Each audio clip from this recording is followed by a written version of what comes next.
सर्ववृक्षाणाम, ऐसा गीता में भगवान कहते हैं। सभी वृक्षों में अश्वत्थ वृक्ष मैं हूँ।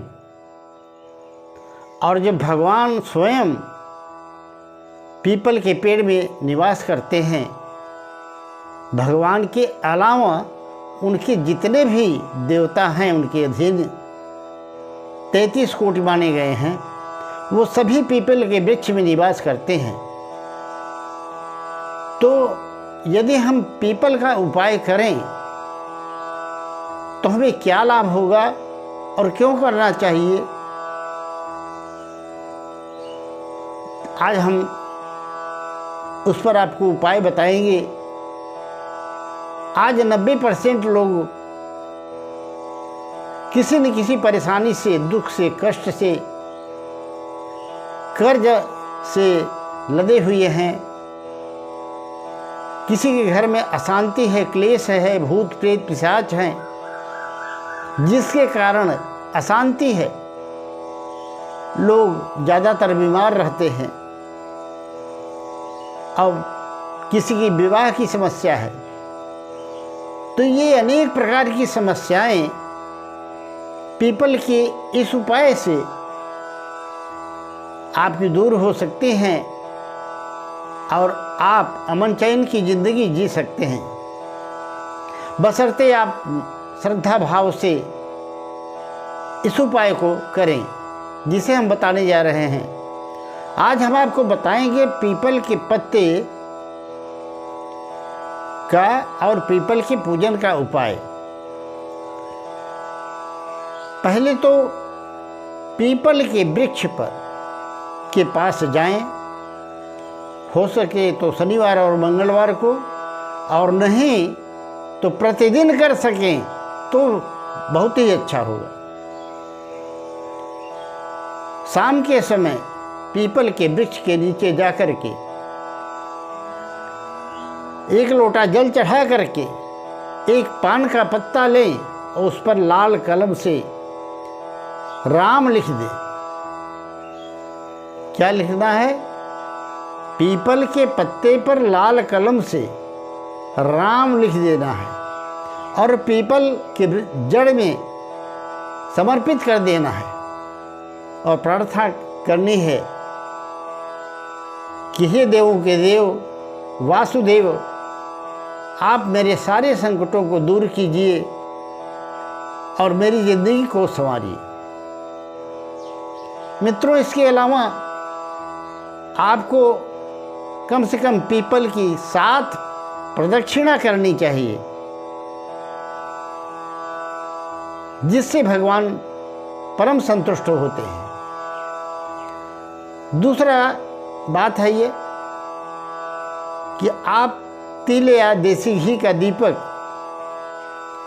पीपल वृक्ष के नीचे, एक पंचमुखी दीपक जिसमें 5 बातियां होंगी, और एक दीपक जो को आपके पितरों को संतुष्ट करने के लिए है, वो लंबी बाती वाला दीपक होगा। तो ये दोनों दीपक बारी बारी से पहले पीपल को चढ़ाएंगे 5 बाती वाला, और जब लंबी बाती वाला दीपक आप जला करके उसकी दीपक दिखाएंगे तो अपने पितरों का ध्यान करेंगे, क्योंकि हमारे जब पितर रुष्ट हो जाते हैं तभी हमारे समाज सामने अनेक प्रकार की समस्याएं और बाधाएं आती हैं। तो पीपल का वृक्ष हमारे आपके लिए वरदान है। हो सके तो आप पीपल के वृक्ष के नीचे बैठ करके कुछ देर भगवान के नाम का जप भी कर सकते हैं। कम से कम 1 माला भी रुद्राक्ष की हो, तुलसी की हो, 2 ही मालाएं चलेंगी, क्योंकि पीपल में भगवान कृष्ण का वास होता है, इसलिए तुलसी की माला ज़्यादा बेहतर रहेगी। आप चढ़ाएं और जप करें। भगवान कृष्ण का मंत्र है क्लीं कृष्णाय नमः, ओम क्लीं कृष्णाय नमः। इस मंत्र की इतनी बड़ी ताकत है कि जब आप ये क्रिया करेंगे, उपाय करेंगे, तो ये मंत्र अमोघ शक्ति के रूप में काम करेगी।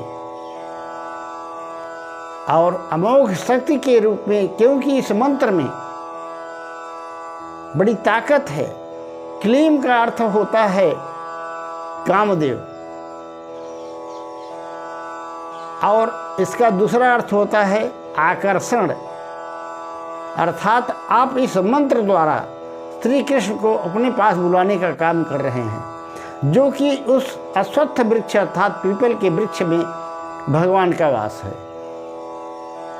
अपने मुख से, श्री मुख से भगवान ने कहा है, जो किसी भी तरह और कभी भी यदि वृक्ष, पीपल के वृक्ष के नीचे मेरी पूजा करता है, आराधना करता है, और पीपल को साक्षात प्रभु का स्वरूप मान करके पूजा करता है श्रद्धा सहित, मैं उसके सारे संकटों को दूर कर देता हूँ। योगक्षेम महाम्यहम्, उसका योगक्षेम मैं करता हूँ। अर्थात आध्यात्मिक उन्नति भी होगी और भौतिक उन्नति भी होगी।